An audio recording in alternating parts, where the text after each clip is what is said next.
Social inclusion is a challenge across groups, racial groups, ethnic groups, linguistic groups. It's a challenge across classes, especially when market forces and politics combined to widen the gap between the rich and the poor. And it has, from time immemorial, been a challenge across gender. Because from traditional societies till today in most parts of the world, women have faced massive barriers to their effective participation in the economy, to careers, to earning a living, to the right to own and inherit property or to start businesses. Often this discrimination has been legally imprinted. It's in the books, in other words. Often it has been cultural barriers. Fortunately, this is changing and changing fast in many parts of the world. Indeed, my own experience working in poor villages in remote areas that are known to be traditional patriarchal communities where the men are in charge. Even in such places, one can observe dramatic social change before one's eyes, where villages that up until recent years never contemplated that a young girl would complete a primary education and go on to secondary school are now actively pursuing, when given the opportunity, the education of their girls, not only through secondary school, but of young women into higher education and then coming back as leaders of communities. And this in places with the reputation of being highly discriminatory in practice. So we're in an environment of flux where age-old practices of discrimination against girls and women are changing, where ideas are changing, where economic demands are changing, and where economic possibilities for girls and women are changing in the right direction. Our purpose in sustainable development is to help that process, to help ensure that societies make all opportunities open to girls and to women, and thereby dramatically to improve their economic performance. Often this is a key step out of poverty.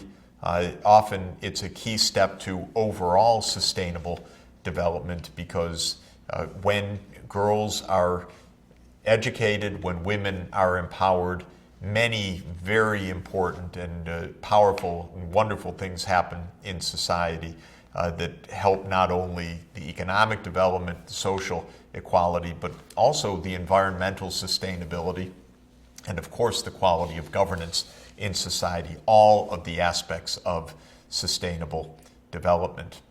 The Millennium Development Goals took on gender equality in a quite strong and direct way. MDG 3 says that the goal is to promote gender equality and empower women.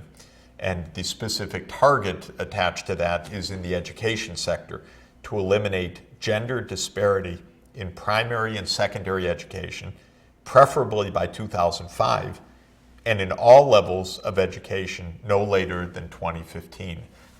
And this should be measured by the enrollment rates and the completion rates of girls compared to boys at primary, secondary, and higher education. Let me emphasize the many, many gains that will be achieved by honoring and fulfilling MDG 3. First, of course, is human rights. This is a basic question of human rights. Back in the Universal Declaration of Human Rights and in the International Covenant on Economic, Social, and Cultural Rights, as well as the International Covenant on Civil and Political Rights, The rights of girls and women are protected absolutely as clearly and strongly as the rights of boys and men. Gender equality is at the core of universal human rights from the very start. But the economic gains, the practical implications of this are enormously strong as well. And that's why Jeremy Bentham, with his utilitarian philosophy of the greatest good for the greatest number, would be the first champion of gender equality, because Jeremy Bentham's utilitarian calculation would be very, very clear that it can't work for society as a whole to try to operate on half its brain power, half its human potential, half its investments in skills, training, and know-how. So the returns to investing in girls and women from a quote-unquote human capital point of view, the productivity of women in any sector of the economy, whether they're farmers or workers in industry or workers in the service sector, of course, is greatly enhanced, as it is for men, by more education, better literacy, numeracy, and advanced skills. But when investing in women, there's an added dimension that is extremely important. Women are biologically and socially the main caregivers of children in the family. Of course, that's a bit of a social phenomenon, but it's also a very real phenomenon naturally, because the health of the mother in pregnancy, for example, is absolutely pivotal for the well-being throughout the lifetime of the child. We're learning how intrauterine development, what happens to the fetus during pregnancy, can create the conditions for health or ill health throughout the entire subsequent life. So if a mother faces discrimination, if she's not eating properly, if she is not literate and able to secure access to antenatal care, for example, the consequences can be devastating for the child. Of course, the mother then, by best health practice, will be the exclusive provider of nutrition for the newborn for the first 6 months in breastfeeding, and will play an important role of breastfeeding on a complementary feeding basis for another year or year and a half after that, say for the period from 6 months to 2 years. And so the mother's health, her well-being, her knowledge of how to take care of the child is absolutely essential to the well-being of the next generation. Invest in a girl, you're investing in a mother. Investing in a mother, you're investing in a child's well-being in the next generation. You are thereby having a fundamental role in intergenerational social mobility. And so that's an added decisive reason why gender equality is so essential, and why gender discrimination against girls and women, has such a pernicious effect on societies, causing one of the most profound reasons why they may remain stuck in extreme poverty. We've also noted that as the woman is empowered with more skills, as she is therefore enabled to enter the labor force, earn a decent income, it will be very much expected on a variety of reasons for the mother to have fewer children, to have a voluntary and rather quick reduction of the total fertility rate. One thing is that the woman herself will be empowered within the household. Sometimes there's a difference of opinion between The mother and the father about how many children. The father says as many as possible. The mother says I'd rather have fewer. But in many traditional societies, the mother's voice is very weak in that negotiation, if it even is a negotiation. But more importantly, both the husband and the wife very often agree completely that if the mother is with skills, with education especially, able to be in the labor force earning a decent income, then the opportunity cost of having more children is very, very high. The time taken out to raise the child may be very expensive in terms of lost income. And then it's not a difference between the father and the mother, but rather an alliance of views that say better to have fewer children, to invest more in the health, nutrition, and education of that smaller family.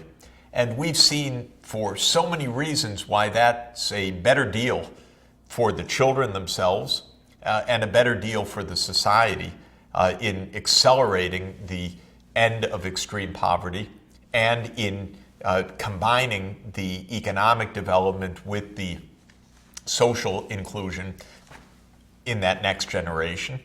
We have new tools, very good ones, and ever-improving tools to assess the state of gender inequality and to make comparisons across societies in ways that can give good direction and impetus to societies to do better. The United Nations Development Program, beginning in 2010, has begun to construct a gender inequality index, which is a very handy and useful tool. Like its Human Development Index, the Gender Inequality Index combines several different dimensions on a weighted average basis to give a quantified assessment of gender inequality that can be compared across countries. In this index, there are three different categories that are included. First, reproductive health. If mothers face very adverse conditions in reproduction, then this is scored as a high degree of gender inequality. Two subcategories to reproductive health. One is the maternal mortality rate. That is the rate at which mothers die in childbirth or in pregnancy more generally. And the second is the adolescent fertility rate, the rate at which adolescent girls are bearing children, an indication of girls being forced out of their education into early marriage and early childbearing. The second big category in the Gender Inequality Index is empowerment. And this is measured two ways in the index. One is by the share of total parliamentary seats held by women, and the second is by the enrollment rates of women in higher education. And the third big category of the Gender Inequality Index is the measure of inequality of labor market participation. In some societies, till today, women are simply not allowed to work in many sectors of the economy. This is especially true in the Middle East, where women, even very educated women, can't work with men alongside them or are not allowed to work at all in particular sectors of the economy. In other places, labor force participation by women is very, very high.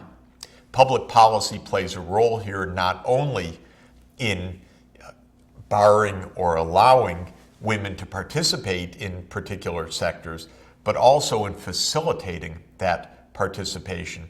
In Scandinavian countries, for example, with the social democratic ethos and the social welfare state, every woman is afforded the right to have access for their child in a quality daycare financed by the state.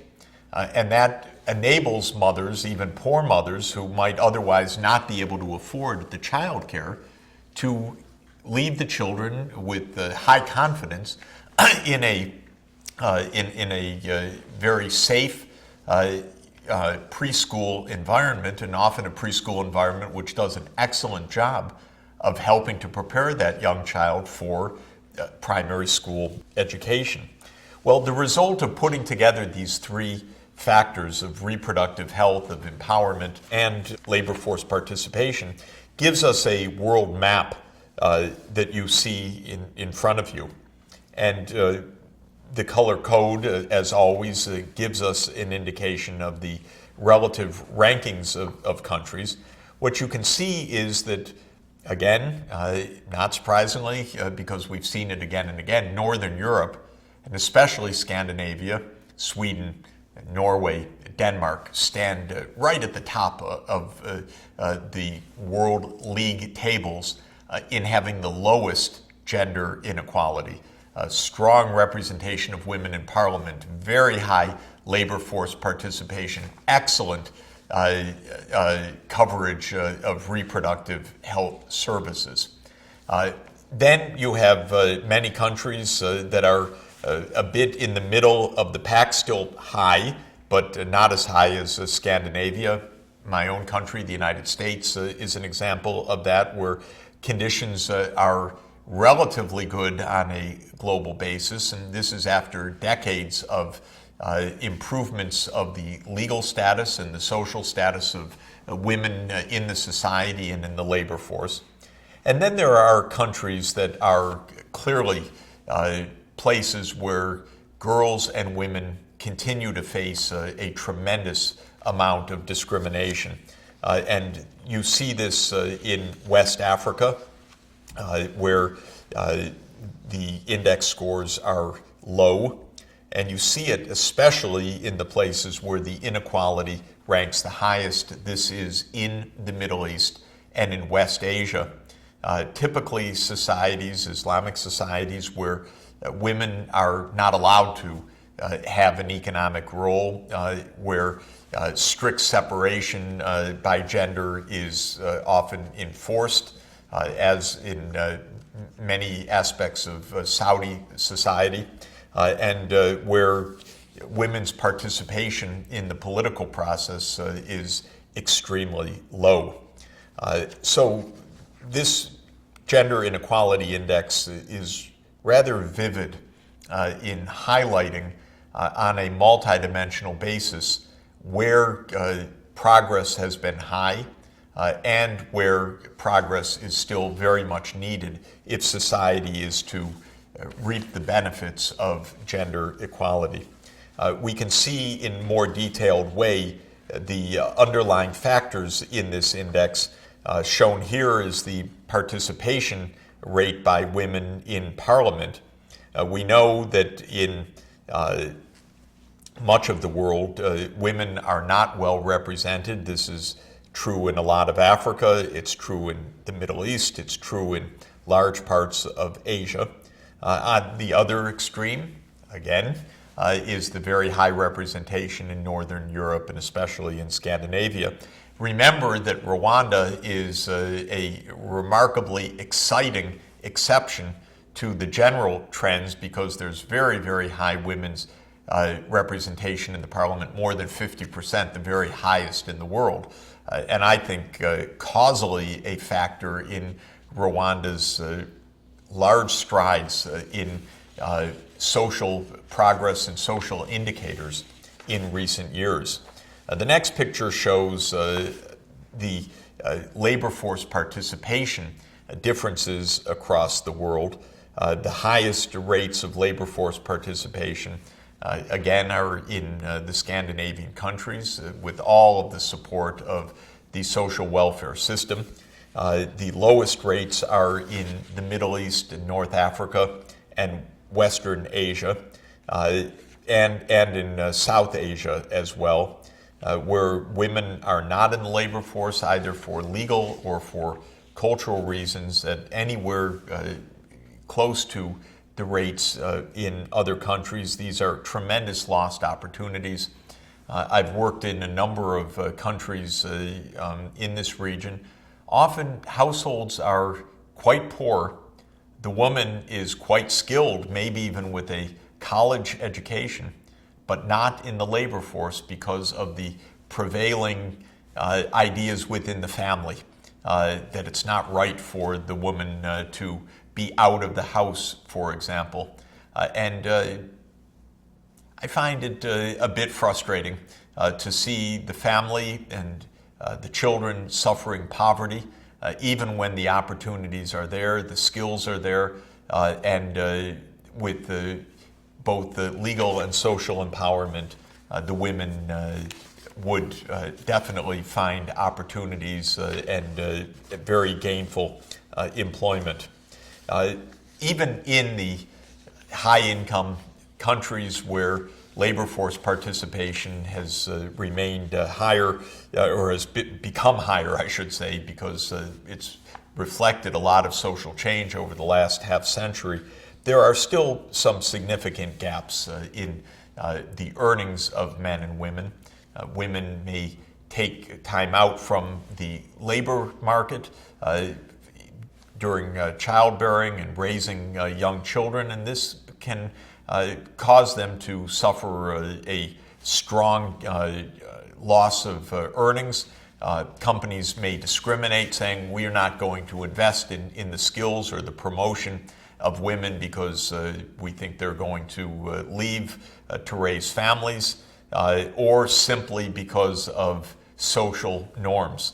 And I've been shocked, I have to say, by sometimes what I've heard from CEOs in some parts of the world who just assume they being men, that women do not have a place in top management. But there is progress, and it's important progress in education.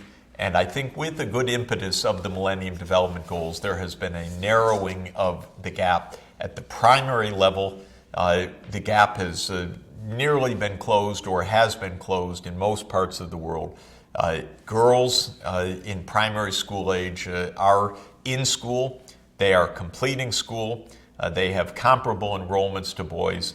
In some parts of the world, the girls have overtaken boys at secondary and tertiary level.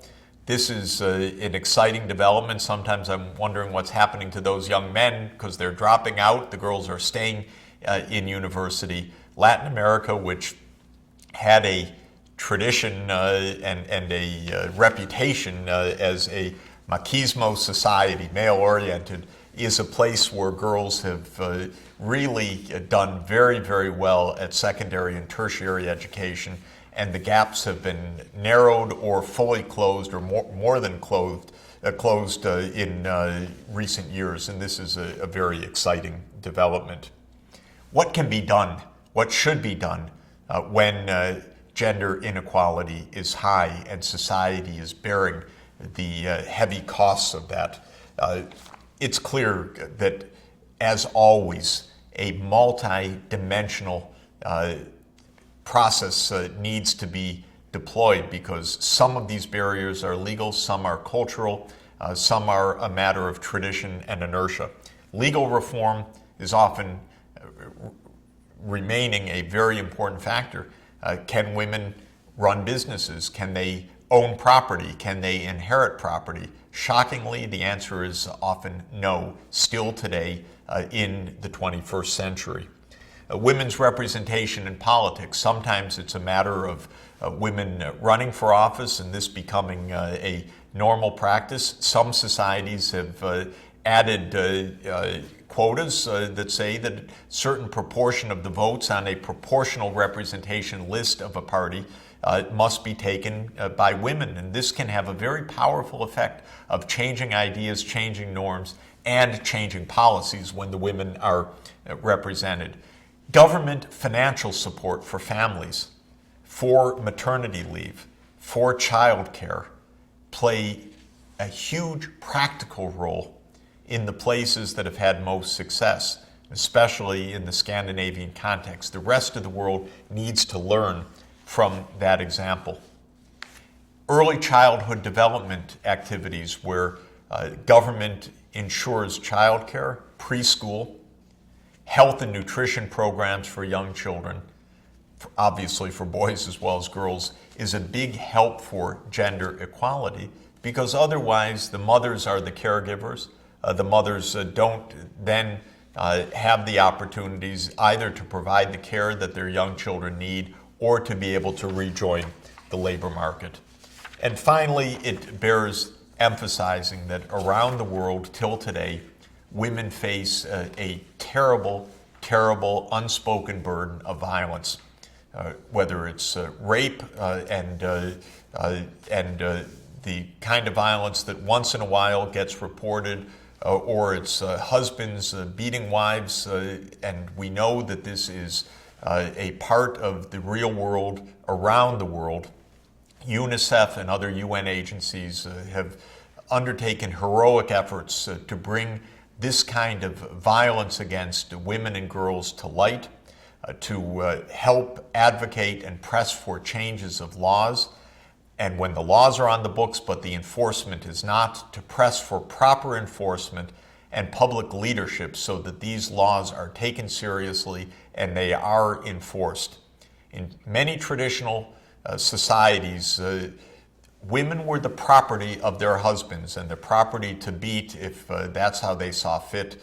This inhuman approach that is a most fundamental denial of human rights has got to come to an end. It is a core part of gender equality. It is a continuing reality that must be brought to a close. It is a central part of social inclusion and sustainable development.